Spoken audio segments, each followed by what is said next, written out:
predict your life? Have your shopping habits changed? And the pickleball champion of the world! Welcome to the Hopefulist, a daily talk show hosted by veteran broadcaster Wendy McClure. Join Wendy each day as she shares her life lessons that transformed her from perpetual pessimist to the ultimate hopefulist.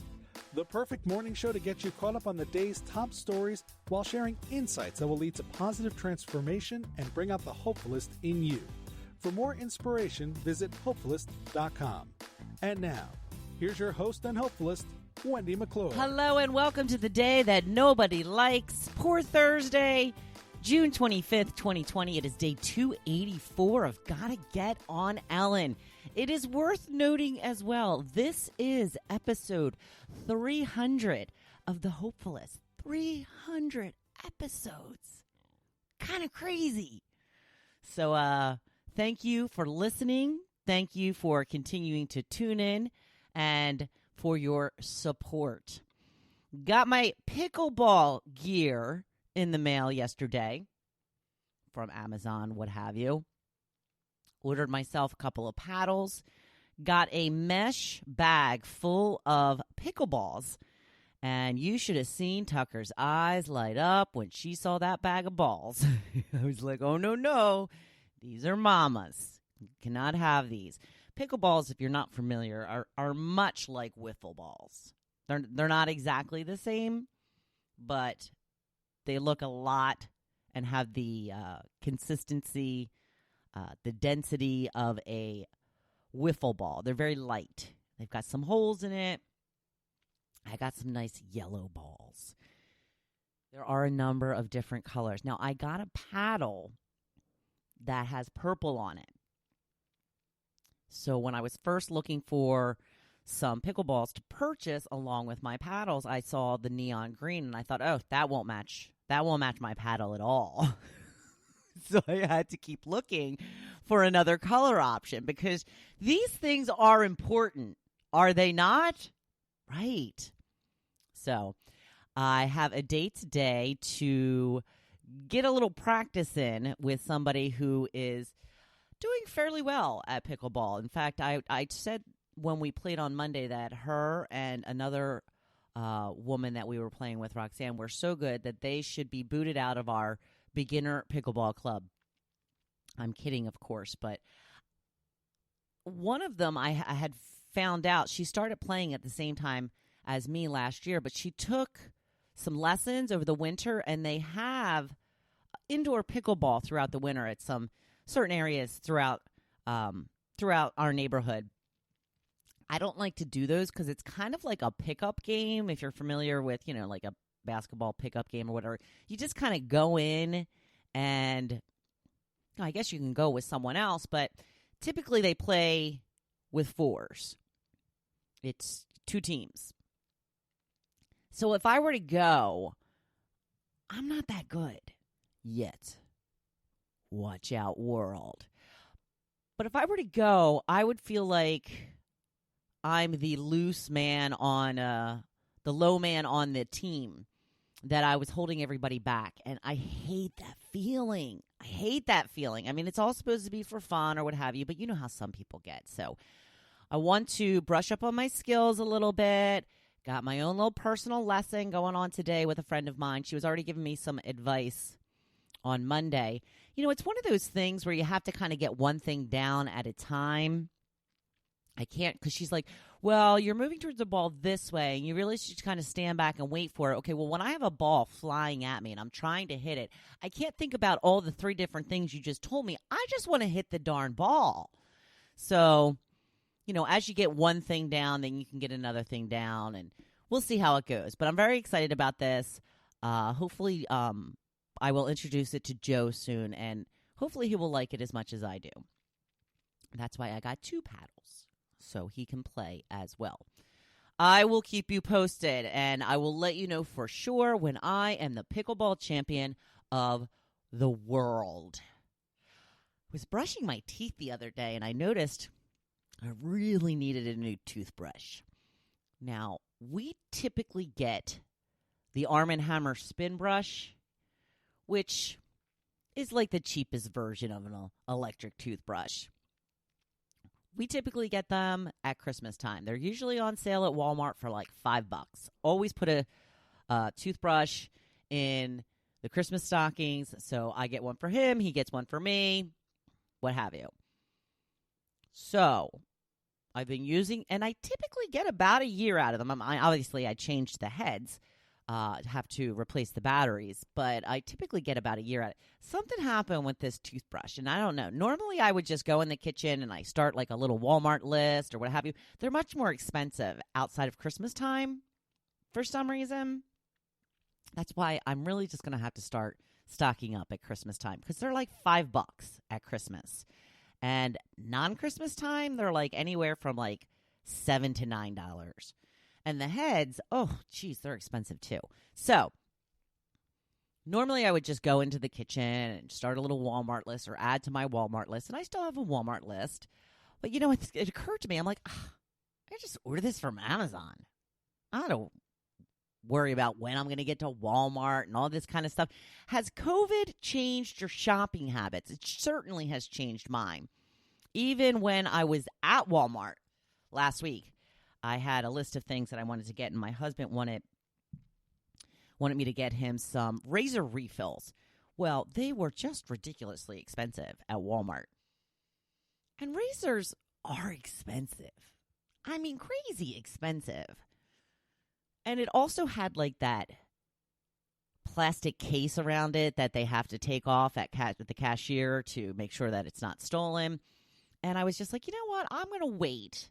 And I'm going to go on Amazon. And it was the same price, but at least it was delivered right to my door. And I didn't have to worry about waiting in an actual line because I know a lot of people are against this, but I fully take advantage of the self-checkout. And I wouldn't have been able to do that, I don't believe, if I had the razors that needed to get out of the little box. I like the self-checkout because I don't like waiting in line. I just don't like it. And I don't mind doing it myself, depending on what it is. I don't typically do it at the grocery store because I don't want to have to figure out all the produce. So I do try to stay away from that at the grocery store if I have produce in my order. Otherwise, I don't really care. Doesn't matter to me.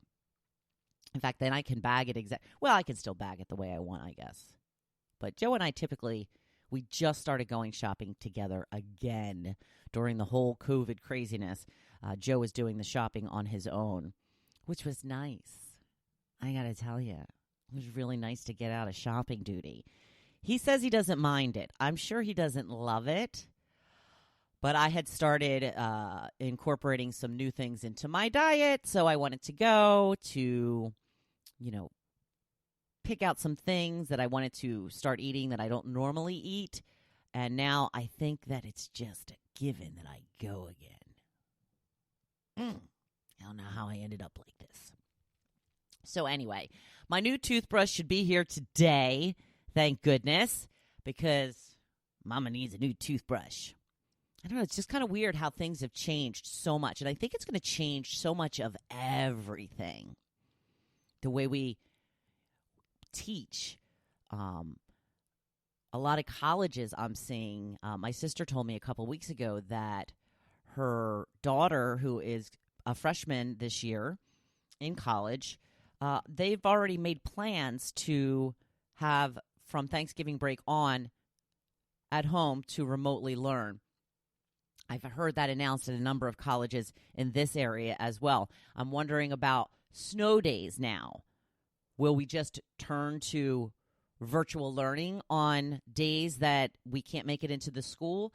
It's just changing everything, I think. I think a lot of people are going to be working at home from now on because it's been proven that it can be done.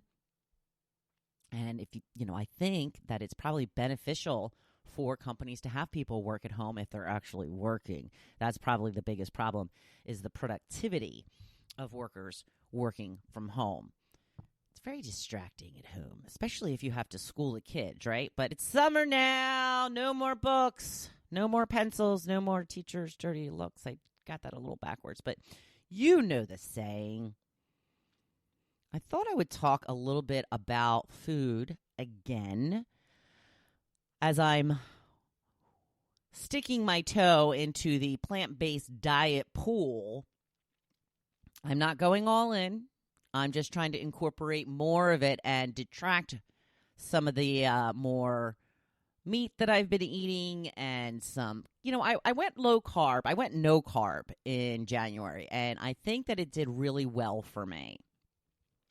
I try to eat low carb during the week, and it got me to thinking. My sister's kind of on me a little bit about trying to give up dairy. I don't think I could ever give up dairy. I don't think I could. So I wanted to hear from you. If you had to give one up, would it be carbs or dairy? And it's so hard because at first I was like, oh, I could never give up bread. I could never give up bread. But then I'm like, but could I give up ice cream? Could I give up eggs? And I didn't even really consider this until I was discussing it with my husband. And he goes, well, no more bagels. And I was like, oh, well, that's it. I got to give up dairy. He goes, but then again, you can't put butter on your bagel. Yep, nope. Giving up carbs. Really, what good is carbs if you can't have butter on your bagel or butter on your bread or roll? I love me some dairy. I love me some carbs. But if I had to choose, and when it was put to me that way, yeah, I think that I would have to give up carbs and stick with the dairy. Now, Jim says I'd want to give up carbs because dairy is better for you, but everything I love has carbs. My sister disputes that. My sister says that dairy is terrible for you, and she definitely has carbs in her diet. She's mostly plant-based as well. Jody says, oh my gosh, just kill me. I'd rather choose between sweets or meat, and then I'd choose sweets. Marcy says carbs for sure. You need dairy for so many things. Eggs and butter for baking, cheese for everything. And then there's ice cream, of course. Connie says, I cannot live without bread. Denise says, pasta without cheese, cheese without crackers, potatoes without butter. The insanity. As I said, what good is bread if there is no butter? Marge says, I'd give up carbs. I need my cheese and ice cream. I have to say, it's pretty even. It's pretty even. Gigi says, no fair. That's a Sophie's Choice question. Could I give up both 4 days a week and then binge them both for the other 3 days? Katie says she's going to give up Brussels sprouts. I don't believe that. I don't believe that was one of the choices, Katie. So it's a pretty even mix. I think that maybe giving up dairy edged out a little bit more, but maybe like me, you forgot how much dairy includes. If you can't put butter on your bagel, what are you going to put on it? Jelly? Ugh. Nobody wants jelly on a bagel, especially without butter. Changes everything. It changes everything. It's a hard choice, though. I was surprised at how many people actually picked, because usually when I do stuff like this, I'm told both or neither. And I'm like, no, that was not the question. The question is you have to choose one. And obviously it's hypothetical. Not a big deal. Just in fun. Something to think about. Today's blog post is about predicting your life. Want to know a big secret to living the life of your dreams? Predict it. Down to every last detail. Something I have in my gratitude journal is a prediction of how I want my life to look in the future. I wrote down all the things I want to see happen in the next year. Everything from how my day to day looks to how much money I make to goals I'm working on. And I read it every day. This puts your wishes into the universe, and it's more likely to happen if you are constantly thinking about it, working toward it, and believing that it will happen. The more detail you put in it, the better. If you can even put the emotions surrounding how you will feel when these actually happen, all the better. I wrote a prediction down on the last page of my journal so I can get to it easily. I can just flip to it first thing. I wrote down everything I want to see happen in the near and far future, everything from goals about my podcast and speaking events to eventually writing a book. I also include how I want my daily life to look and my relationship with my husband. I also wrote down some long-term goals about how I want my life to look in 5 years, 10 years, etc. I include the big goals I'm working on so I see them on a regular basis to remind me of my path and to keep sending it out to the universe. A lot of people may consider me lucky because of where I get to live, and I agree to an extent. There was definitely some luck that played into it, but there was also something I had been dreaming of. This was something I had been dreaming of and working toward for many years. When my husband and I got engaged in 2010, I told him my goal was to live at the Jersey Shore full time. Well, there or Florida. That's what I told him. At that time, I was on a Florida kick. And then I moved back to wanting to be at the Jersey Shore. He said he was on board. The way it happened was a little fast and unexpected, but I believe that was the universe conspiring on my behalf. We had been renting a place on LBI for the past few years, and we had to give it up because of my job situation. When it came time to look for a place full time at the shore, it was winter, and there weren't a lot of options available. That is when I discovered the neighborhood I live in now, which is just off the island, but on the water. I had to make some tough decisions when we moved here full time. My husband was willing to commute to Philadelphia for work. I was not. So I was ready to give up my career in radio since there are such limited options in this area. I went from job to job trying to find a place where I was comfortable. It was not working out. I'm not really cut out for office work. But my dream of living full-time at the shore was bigger than my dream of continuing in the field of radio. Sometimes we have to pick and choose our priorities, or sometimes you can get all of it.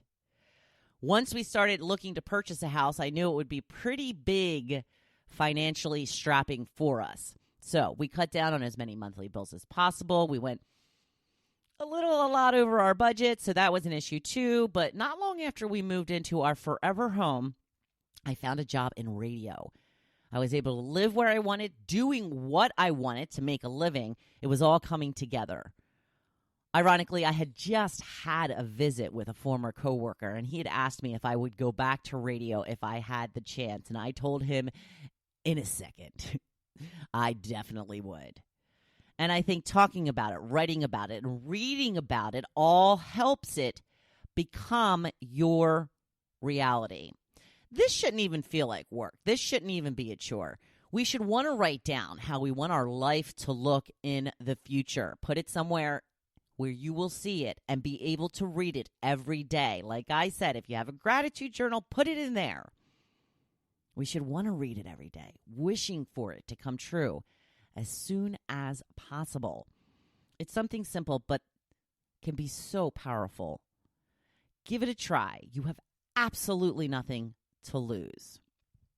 Oh my, it is. I wish it were cocktail Friday, Thursday. Poor Thursday. What is your dream? Write it down. Let's go make today a badass one. And of course, I'm cheering you on. Thank you for listening to The Hopefulist, hosted by Wendy McClure. For more inspiration, please visit Hopefulist.com. Thanks, and we'll see you tomorrow on The Hopefulist. The pickleball champion of the world! Someday.